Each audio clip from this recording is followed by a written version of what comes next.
What if someone tells you you're not who you are, or tells you what to think, or tries to put you in a box? Our identity, our beliefs, it's complicated. Aloha, I'm Sharon Landon, and welcome back to this episode of Old Asian Lady. Today's guest is Wayne Coito. He's a sports fanatic, the owner of Hawaii Sports Fans, a new father, a podcast host, model, and actor. In this two-part conversation, we explore what it means to grow up in Hawaii with mixed heritage, to navigate racial politics and cultural disconnect, and to reclaim identity, not through blood quantum, but through perspective. We also dive into Wayne's journey from teaching to entrepreneurship, from LA's creative hustle to the quiet transformation of fatherhood.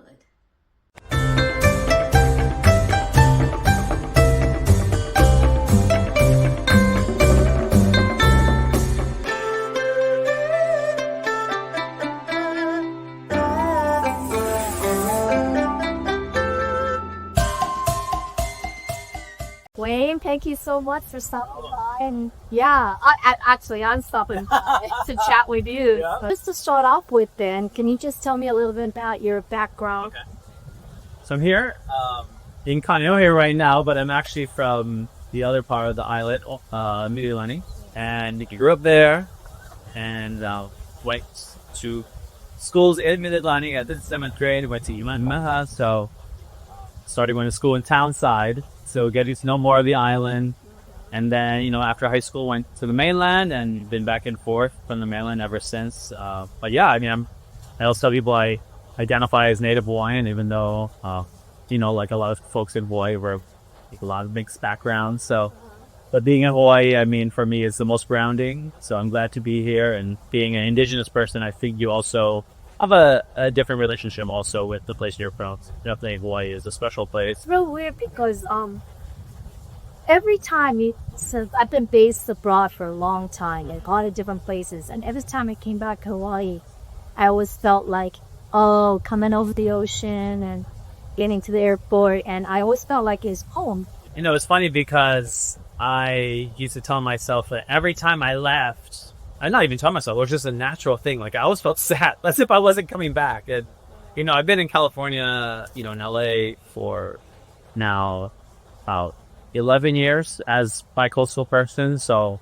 I'm in Hawaii a lot. I also tell people it's like 50-50 or I'm traveling. But it is nice to be able to leave and come back. I think everyone needs to have, I always call it an appreciation for the place you're from. And for Hawaii, especially, that it's the contrasting lifestyles, weather, aesthetic, compared to certain parts of the world. Like, I'm always going to have Hawaii as my home and the place, but at the same time, living in Los Angeles and really adapting to the pace there, and also just how much more open. LA is a gateway to the world in so many ways, obviously through film and the industry, but also just all the people that you are able to become friends with and the little sub-communities. And LA is such a massive city, but when you go there, you're able to, if you do it right, meet people from all across the spectrum, which is really important because LA is extremely diverse as well, just like Hawaii.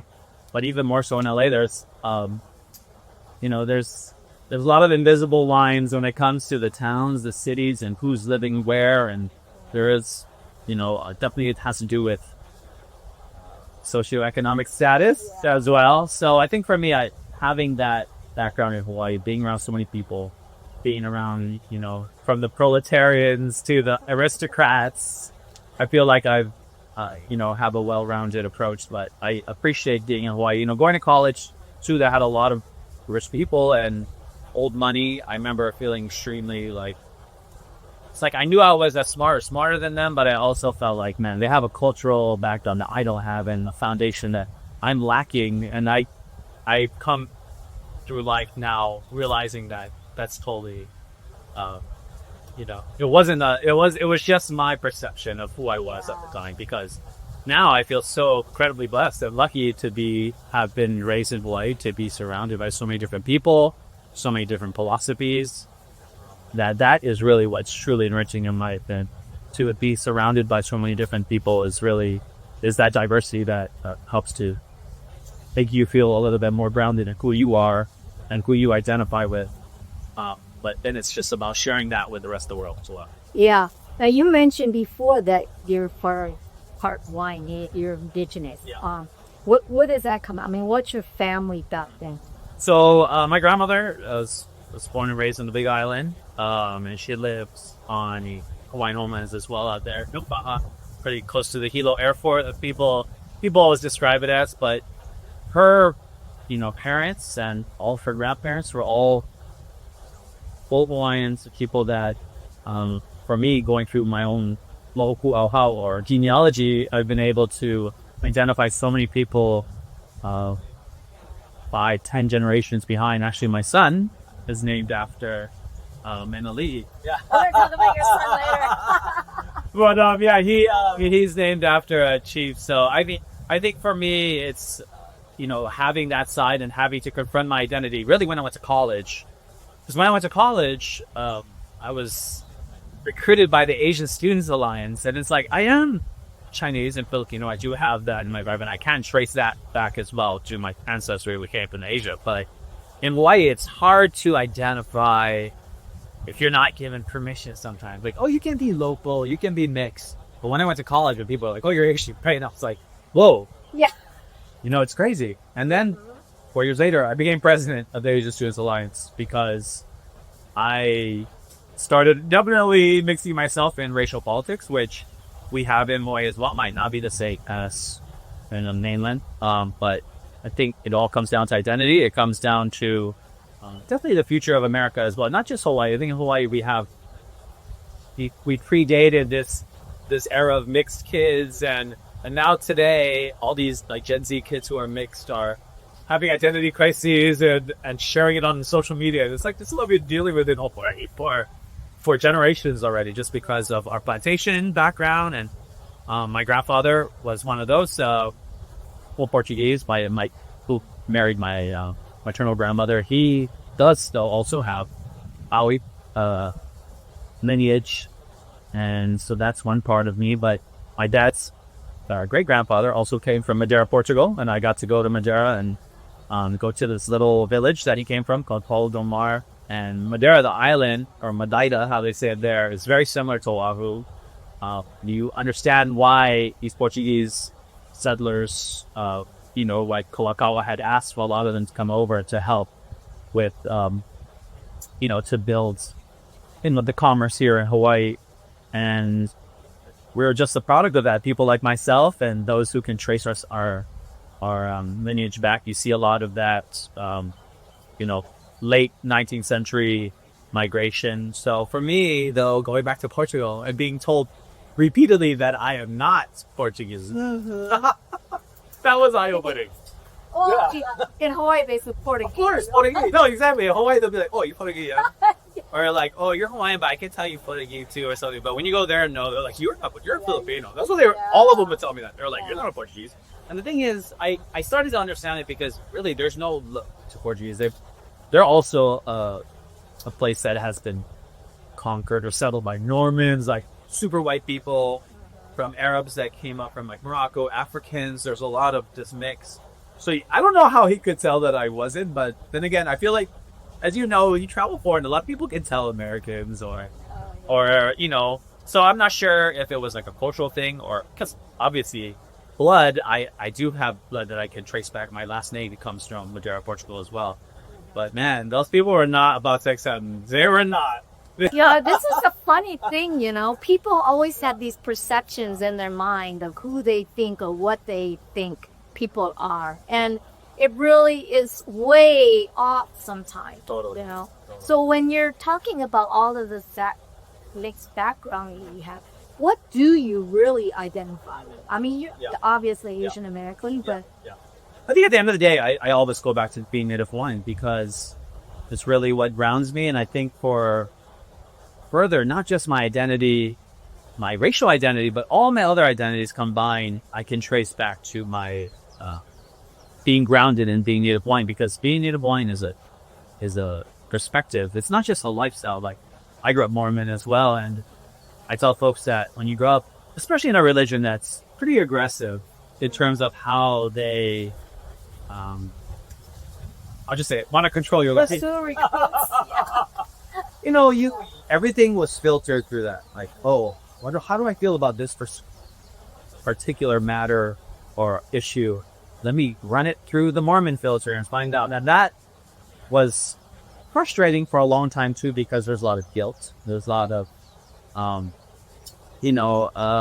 there's a lot of positives that I will say can come from being very spiritual or even religious, but a lot of religion works on fear, and that's what motivated me a lot. And I didn't want to let that motivate me. But when you're Hawaiian, and doesn't mean like I'm, polytheist or something, and I'm worshiping different gods, but I'm living a lifestyle that I feel like is more in tune with nature and understanding that when I go to the beach, when I'm in the water, when I'm picking up rubbish or something, like that is all a part of my being grounded in being Hawaiian and Native Hawaiian. And of course that you can still be a religion, you can still follow, but I feel like I tell people, if I want to share an example of, something, the way the Hawaiian way of living prior to colonization, for instance, because obviously there's a perception that Hawaiian people are primitive. Most people don't understand what being Native Hawaiian is outside of the media that they've been consuming for so long. And, in the early 20th century, obviously a lot of it was geared toward this like tiki Pacificization, like this very Pacific, South Pacific version of Hawaii. So at the end of the day, being Hawaiian, you could still be grounded in being a Hawaiian person, whether it's in a modern context, like living in, a Western society, which basically Hawaii has become, or, if I was back 100 years ago during the overthrow, I think to myself, what would I have done? Would I have stood up for the Queen? Would I have been? And I feel like today, I feel more aligned with that. And I think that's why I go back to that, because being Hawaiian is politically tied as well to having stewardship over this land and being not an owner of the land, but one that is one with the land, because Hawaiians believe the land is directly related to us, right? Just like most indigenous people.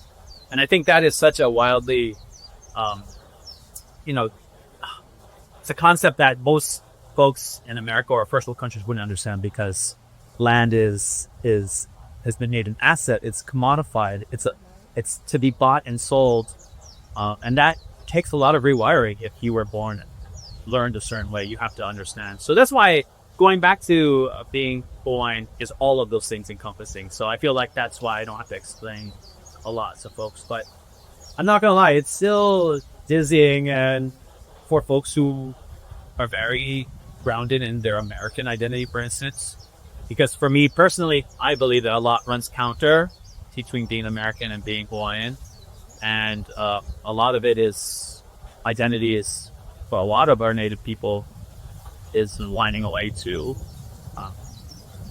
blend both worlds, because truly I am American in so many ways. But I really feel more grounded as my spiritual side, but also in just my worldview, which is, I feel more welcoming, more understanding, more accepting, more tolerant.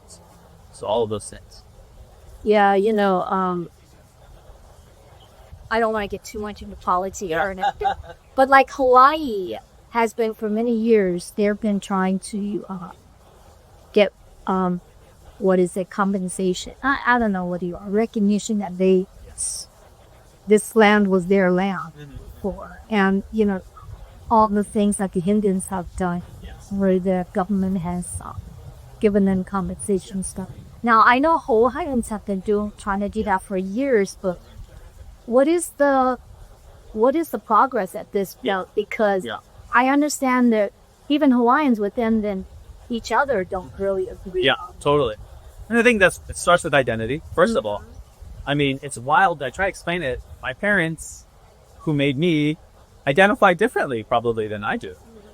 Differently, completely. And I think that is something that is totally unlike other, like, black kids and their black parents identify as black. Mexican kids and their Mexican parents identify as Mexican. But Hawaiians, because of our mix, because of politics, because of how compelled you feel to worship a flag, one of the other, which is another thing that I think is wild about America. There's a lot like Jingoism, like hyper-nationalism that, to me, I used to bite on a lot when I was a kid because I was like, man, America's the best. And this is why we're a part of the best. Why would I want to be anybody else? But then as you grow up and you see a lot of the flaws in America, not that other countries don't, but America is not honest about its flaws. That's the thing that's the biggest issue, is that we can't talk about issues from the past, like wars, because, I mean, most people probably still think we won all these wars, like Vietnam, which we got crushed in. America went there and lost, and then still justified all the people that died there. And I think those are the reasons why, and it's not political. Those are just facts. I mean, those are facts. It has nothing to do with politics, because there are members of both parties, people across the spectrum that are pro-war, that are pro-American empire, that are pro-imperialism, and I feel like those are the reasons why in Hawaii, particularly because we have Hawaiians like that, we won't ever see Hawaiian, and I don't want to say won't ever. It's going to be a lot harder for Hawaiians to be able to reclaim sovereignty, or, really, ultimately, I'd like to see just more claim over the land. I think OHA, so the Department of Hawaiian Homelands, whose charge it is to find lots for people, that's a whole backup on that. A lot of people blame the department, and maybe there is some blame for that department, but it's still being administered under an American system. So how can you dole out properties, when you are trying to you're still refrained under a system that is supposed to not, be geared, because on Native Americans, people say, oh, well, they have special treatment. It's like, well, they were wiped out. So now they have this casino. Great. Not all Indians have casinos, but okay, wonderful. And they can give, derivative profit margin to the entire tribe or something. But that's not what I'd like to see in Hawaii. I don't want us to have a casino that we can. There's nothing wrong with that. I'm just saying, I think the way that we want to compensate is ownership over land in a way that is the indigenous version of ownership, which is not to say my name is on it, but to say that I want to optimize, the amount of agriculture that I can get from the land. I want to make sure that water is not, restricted, because that's the other reasons on Maui that the wildfire is once the wettest place on earth, Lahaina, became one of the driest, and therefore was torched basically in a few hours. And a lot of that is because we've removed indigenous waves in a place that was built upon indigenous ideas, and for 1,000 years ran that way. But I mean, I think it's also, like I said, it's unfair to say I'm not wearing a malo, I'm not living in the traditional hales, I'm not fishing for my food, I'm not hunting. So I am a beneficiary of a lot of the Americanization or the Westernization of Hawaii. But at the same time, I think that's where we need to kind of pull the curtain back for the sustainability of our people and our culture, but also for the growth and expansion of Hawaiian ways of thinking and Hawaiian thought, which is to how do we keep streams flowing in Hawaii, not how do we dam them up and build. That way of thinking is inherent in the culture. And that's why when we talk about, in Hawaii, you guys had kings, you had monarchy, and this is what we don't want. We want democracy. But it's those kings, those families that were in charge of Hawaii, all were grounded in Hawaiian thought. So that Hawaiian thought said that everyone is the same, which sounds like, sounds scary to people. But really, obviously there was ali'i and there were wakainana who were commoners, but they weren't. The perception of the commoner wasn't that they were common people. They were the electorate. They were the people. They were who you were in service to.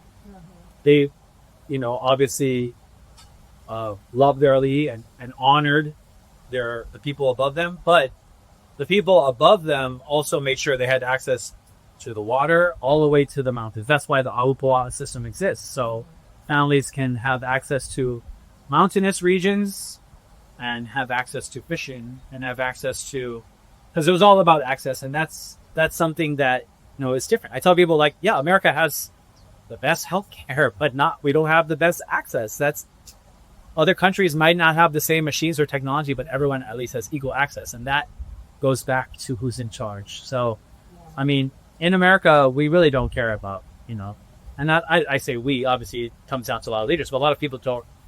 It's okay if folks don't have healthcare or access because it's not seen as a right? It's not seen as something that is almost like an entitlement, right? Yeah. It's just insane because we all need healthcare. It's like we all need to use roads. And if you look at so many other different parts of the world, they have that. They do. Just about everywhere. Yeah. So I think that's when it comes back to being Hawaiian. You do have to be, once again, alter your Americanized way of thinking. Not to say you need to shutter it completely. America in itself has America has positioned itself as the leader of the world. Unfortunately, it's almost like the bully of the world. And that's something you learn as you grow up. But nonetheless, English is a standard form of communication because of Americanisms that have been Americanizations of other countries, and of the fact that the U.S. dollar is the standard that other currencies are based off. Obviously, America has positioned itself. So I'm not saying like we need to break away from America because, and rid ourselves of everything in America. But I think Hawaii could be self-served or be served by its own people just because of the return to the philosophy that all folks should have access to healthcare, to clean energy, to clean air, to clean water.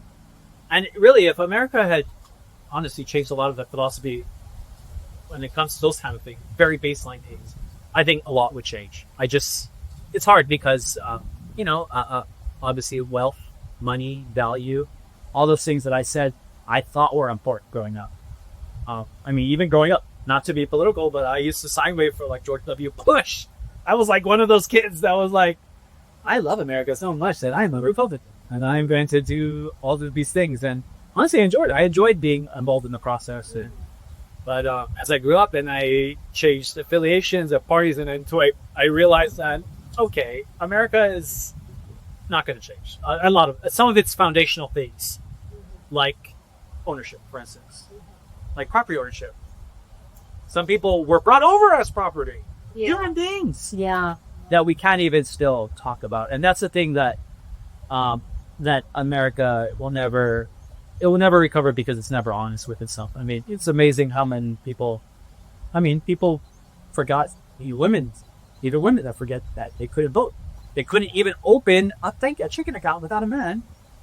What, 30, 40 years ago, 50 years ago? It wasn't that long ago. It wasn't that long ago. So I feel like we forget sometimes the progress in America, and that's why we, get pretty casual, I would say, with how we live life. But people, they just take things for granted. And I have to say, when I say Americans, because we are Americans, but majority of the Americans, like, if what they want to say is Caucasian, so many Americans have never left the country. Never. They don't have passports. No. Yeah. So when you're always only stuck in one place, and you can't be, you're not necessarily open to everything else around. Absolutely. So that's an issue in every country, I guess. But anyway, for sure. And that's hard because a lot of people grow up like my parents, and they're very strong in their American identity because, America, for the most part, kept its promises. You mentioned really briefly about your son being a loser. Yeah. Now, what percentage of Hawaiian are you to your parents? And when you say that about your son, what does that mean for people that don't know? For me, and also blood quantum is a Western principle. And that's something that, God, it's really hard because it's competitive, right? Oh, I have this much Hawaiian, or I have this much blood, and therefore I am entitled to land. Whereas we really can't look at that anymore because of that, because of the fact that, our Hawaiian identity is, that's what I'm saying, just because the blood has been thinning doesn't mean we're being wiped away. It just means we are adapting to the modern world. So I think if we were to look at strictly blood quantum, my family is probably about God, maybe not about half. Half of these for me first. Yeah.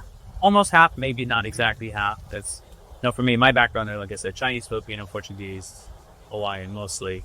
My son though, and his mom has no Hawaiian blood, so he's about half of that, I guess, of what I have. So maybe a quarter, just over a quarter. And I think for a lot of Hawaiian identifying folks, that's probably pretty normal, is to have that amount of blood quantum. But it is a shift to tell yourself, oh, this person is Hawaiian, because what does it look like to be American? First of all, I mean, people always, like, you're not white, you call yourself American. Americans are critical of that. Even though you're like, but I am American. You keep telling me that I'm American, and when I want to be Hawaiian, you're not Hawaiian.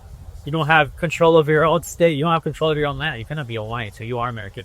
But I'm not American enough. So I think that is a story of, of America. And I think that is what makes us different from even other countries. I mean, in Taiwan, when you talked about, for me, talking about just being in a place and appreciating where you are in the present, I was going up to Alishan, which is one of my all-time favorite places I've ever been to.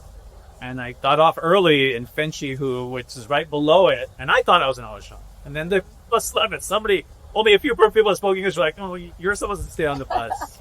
And they're like, it's not going to come back till tomorrow. And I was like, oh, dang. So I guess I'm staying here. And honestly, I'm so glad I did. I mean, it's one of those towns that I was given a chance to walk through bamboo forest where I was the only one there.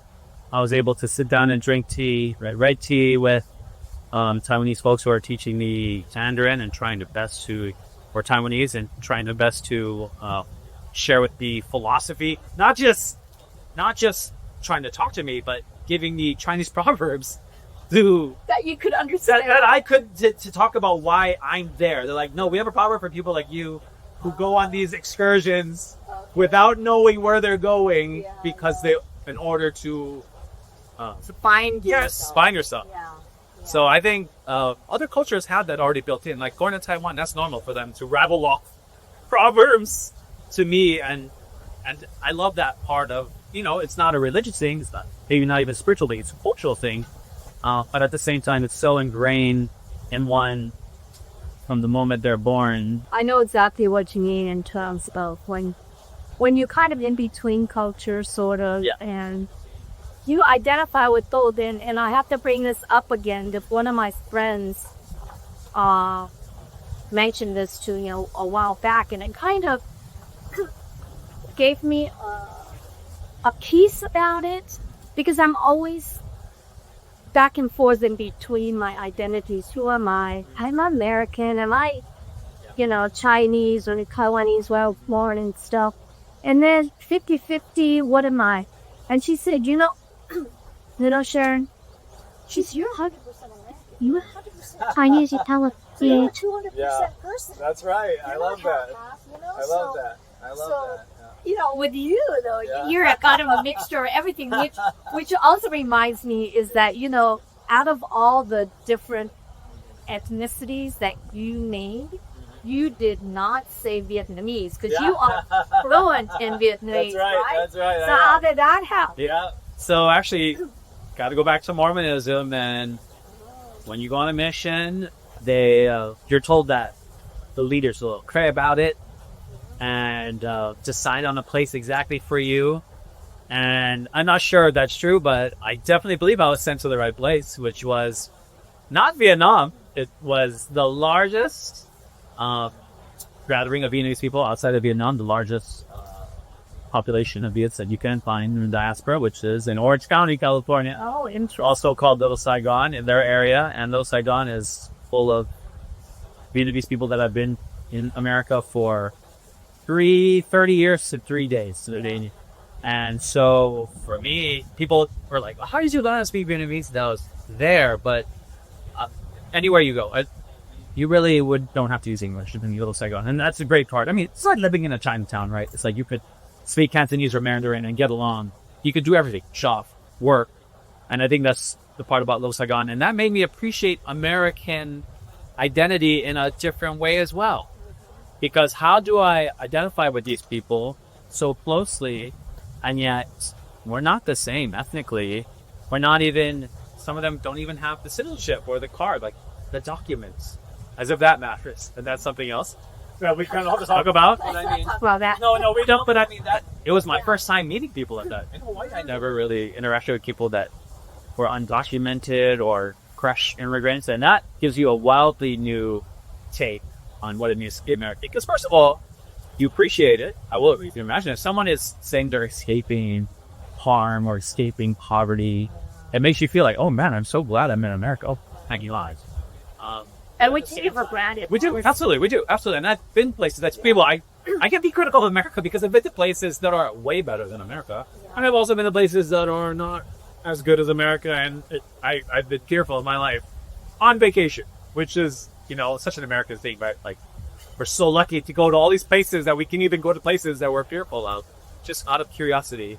And that is American privilege right there. But I think that learning Vietnamese was amazing for me because it also taught me culture, and within language is culture. So that's why when folks who've never learned another language before, and they don't understand why words don't directly translate, that has a lot to do with cultural norms and the way that we greet each other. I mean, right? Because some cultures don't even have words for hi or thank you, right? It's just like already embedded in like kia ora, right? And like New Zealand, like, they say kia ora. What do you say for a thank you? Oh, kia ora. What do you say for bye? Kia ora. Like, it's like one of those things like it's already there. We're saying ora, like light. We're already saying love. We're already, and I think in Vietnamese, you do have words that are crazy, that are like, have context and meaning that we wouldn't see in America or we wouldn't see within the English language.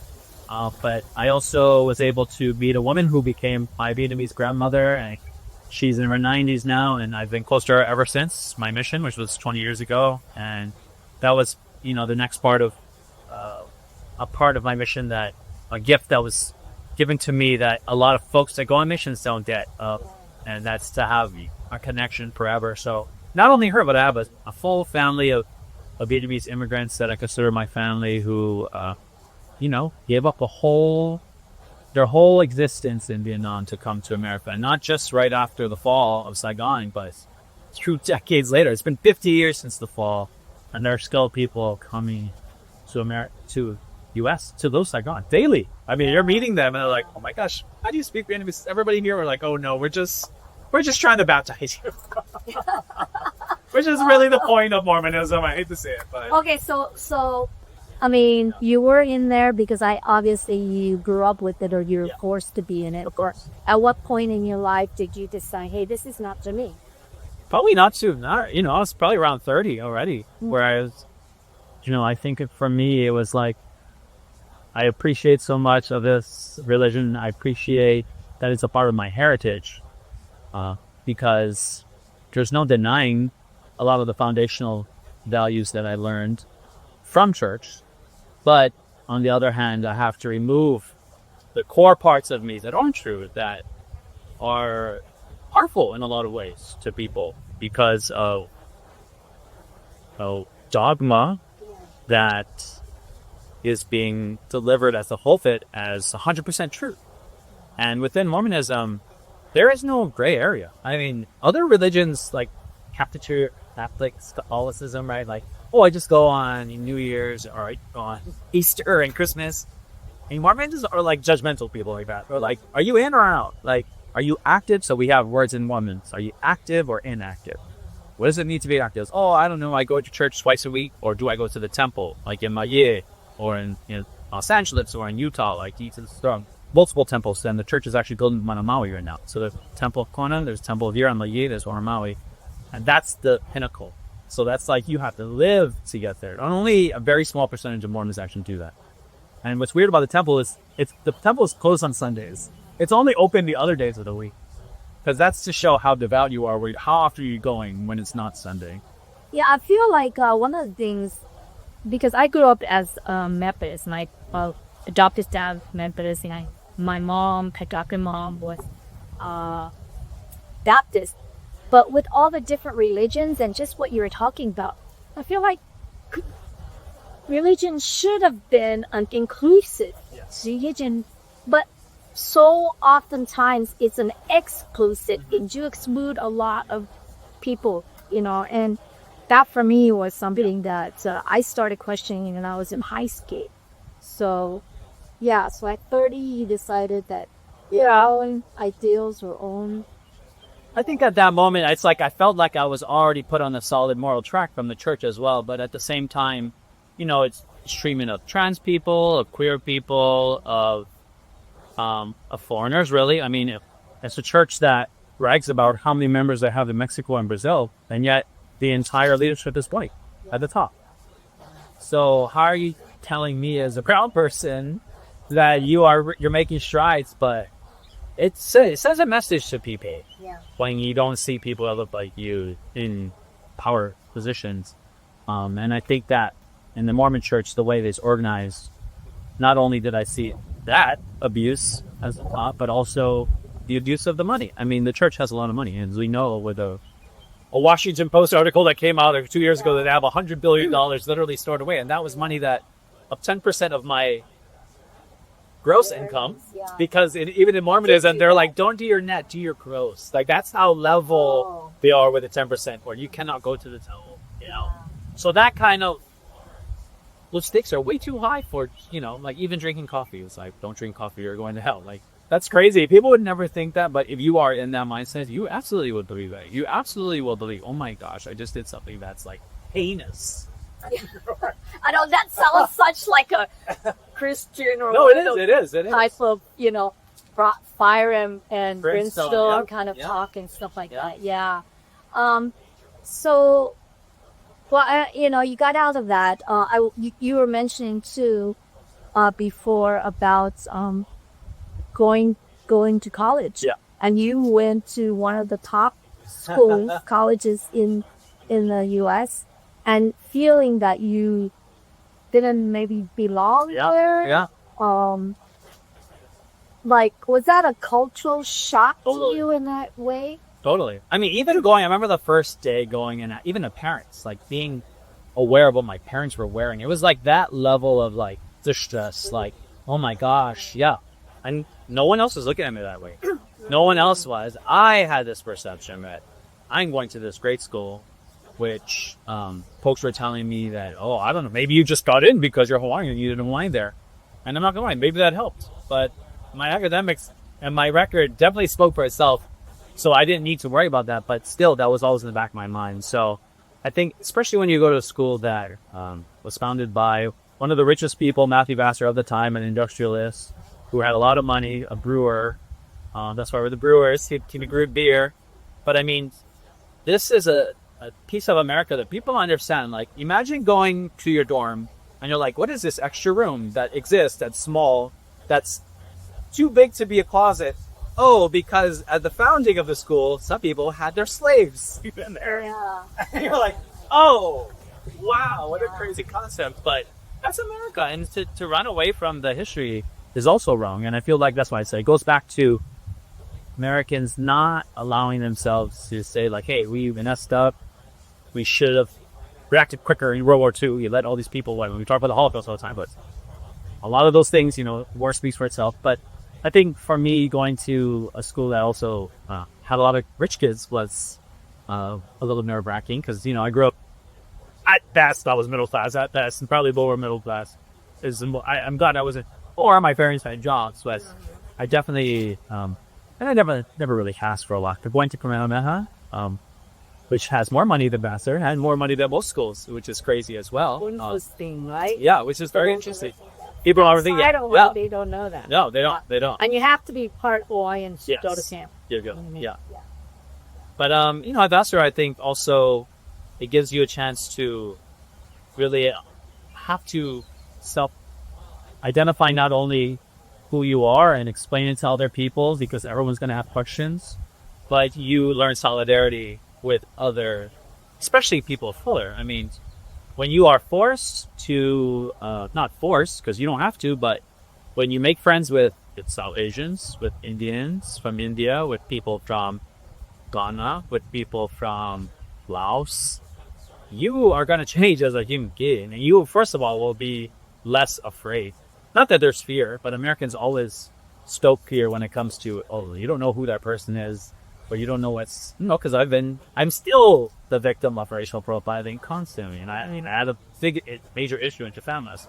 But I think, going there helped me to also understand that it's not as black and white when it comes to identity too, even with Asian folks, because I really wanted to be more encompassing with our name. So I wanted to change the name to Asian Pacific Students Alliance, and I got major blows from people, mostly East Asian kids, who are like, what are we going to call ourselves, a Cambodian, Vietnamese association? It's like, no, because a lot of Filipinos, first of all, if we just want to stay with the Philippines, a lot of folks that are from the Philippines don't identify necessarily as Asian, nor are they given that label. They're just specific islanders. But, it is a modern day type of grouping, Asian Pacific. I get it, but we do have a lot of shared history, and Hawaiians believe they came basically from Taiwan. So that indigenous line Austronesian line starts from Taiwan and goes to the Philippines and makes its way all the way up. So there is a migration pattern that shows, a close family unit with other, Asian Pacific islands and, indigenous folk that also, like as we know in Japan and China and Taiwan, and trying to explain that to Taiwan had indigenous people, and then these people came. So I think if you wouldn't get that perspective unless you had the time in your late teens, early 20s to delve into that. And you definitely need to have the ability to sit back and gain perspective instead of just going out there. And I understand why a lot of kids nowadays are like, I'm just going to jump into being a surveyor or being these jobs that you can learn at a trade school and make a lot of money. And I understand that perspective as well, because colleges don't guarantee you anything. When I left Vassar, they weren't like, perfect, now you have a great degree, everyone will want you now. Like, that's not what happened. It actually probably helped me get into UH grad school. I was in the economics PhD program. So I was going to do that right after, and I ended up dropping out because I was like, I don't want to be a professor. But I think... I can't imagine. Oh, no, I can't imagine. I couldn't imagine that either. But, yeah. So for Vassar, then you just talked about economics. You studied social economics. So economics, computer science, and math. Yeah, but so economics, computer science, two different majors. A lot of math as a minor, but economics. When I studied economics, that was the first time.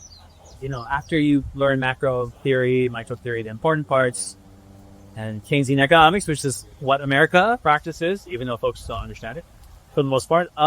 You also learn about different metrics like happiness, like in Sweden, Denmark, countries that are raising rating of the population's happiness. Yeah, so you learn about other metrics instead of just wealth.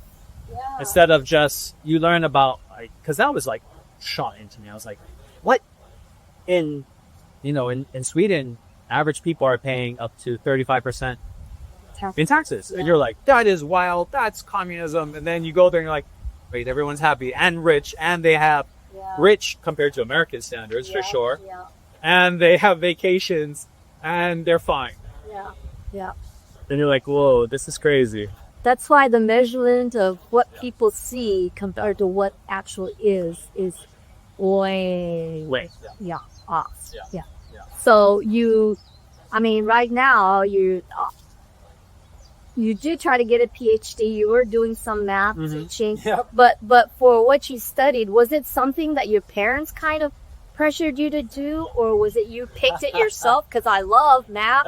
I'm that kind of guy. Yeah, I think there's a mix of that. I felt the pressure, whether that was self-induced or by my parents, that I needed to really choose something that I could monetize, or something that had value. And you go to a liberal arts college, right, and you are exposed to a lot of abstract theory. Wherever school you go to, people always criticize, like, oh my gosh, you're studying women's studies, or you're studying something that's so out of the ordinary. But literally every major at a liberal arts college is about thinking, teaching you about thinking. So it really didn't matter the substance, but I definitely felt the pressure. As my mom, I remember her looking over my transcript, and she was like, you're taking Korean? Yes, what's wrong with that? I like languages, I'm going to learn. And she was like, what a waste. And I'm like, lady, this is crazy. you're getting upset at me learning another language, but it was like, take another math class or take something, and it's funny because going to Vassar and seeing my friends, particularly who were really into finance, that's usually finance bros don't go to liberal arts colleges, right? They go to like Harvard, they go to Yale. They don't go to Vassar or Smith or, Amherst. They don't go, because those schools, those kind of liberal arts colleges are more about thinking and more about, of course, existential crises that we have in the world that we are trying to solve somehow. But we also had a recession in 2008, which I graduated in 2007. So it killed a lot of the finance industry. I mean, my friend who had been trying to work for Bear Stearns, and then he got into Lehman Brothers, and he was like one of the first kids from Vassar. He's like, it's all Harvard, Yale, Columbia kids at B. And I'm proud of that because, maybe more liberal arts kids going into finance. And then Lehman Brothers went up its smoke. Obama, bailed out along the banks. That wasn't one of them. And, it was surprising to me. I was like, I thought this was supposed to be the value. I thought investment banking was like a foolproof, safe, completely safe choice. But it taught me that nothing is safe, first of all, and the amount of work. A lot of my friends who did go into investment banking, who I ran into in my 5-year reunion, were like, we were putting in 100-hour weeks, and those days were crazy. But now they're raking in money, so they're laughing at those early days, Right. when they were just getting coffee and printing, of working all day, literally all day, every day.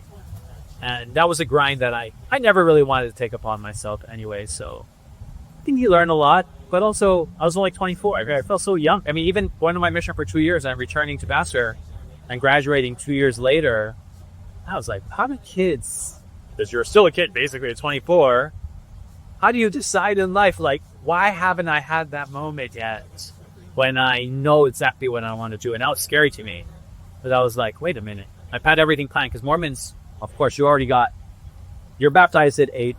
If you're a boy at 12, you get something called the priesthood. You become like an important male figure in the church from 12 to 18. And that's at 17, I got my Eagle Scout, which is another, and I'm honestly proud to have been a Boy Scout. I love being a Boy Scout. And I tell people all the time, I mean, it's really more American than being a Boy Scout, but I honestly, I loved it. And it was a part of my, it was a part of the foundation of being an upstanding Mormon boy who turns into a man. But even after they give you all of that, and they're like, wait, you're supposed to be married now. Like, the next step is you're not, okay, you've fallen off the train. Like, we don't know what to do with you. So they actually have wards for kids, well, I always use kids, but young adults who haven't gotten married. So you can go to a special, like a parish for people that are 18 to 30. And that's supposed to be your chance. And so that's why I said when I got to 30 was about the point where I was like, okay, but it's like, there really isn't space for me left in this church. And I really wasn't the only one. I mean, most of the people, I don't want to say there's anything wrong with us, but if you haven't drifted into, the bliss of Mormon marriage and kids and going to church, if you haven't, taken that upon yourself by the time you're in mid-20s, you probably, it's harder to want. It's harder to desire, because you're starting to see like, well, I desire traveling more. I desire, wanting to start a business that's going to take my time away. That runs counter to a lot of Mormon belief, where you're trying to reproduce, you're trying to multiply and replenish the earth. So stop fooling around, going on your weird trips to Taiwan and going to the mountains and stuff. Like, you don't have time for that. You need to go find a wife, have a kid. Yeah. Wow.